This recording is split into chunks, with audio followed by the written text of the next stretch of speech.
Hey guys, it's Kyra from KyraWilliamsFitness.com, and today we are doing knee to opposite elbow crunch.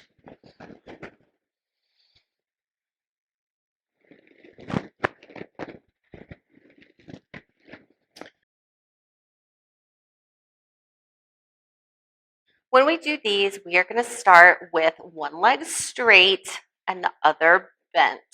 Hands behind our head, supporting our head and neck.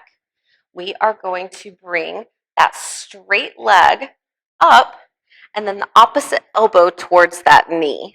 So that's all going to happen at the same time, getting a good crunch in our oblique. All on one side, then switch to the other side. So for more core building exercises like this, sign up for online personal training at KyraWilliamsFitness.com.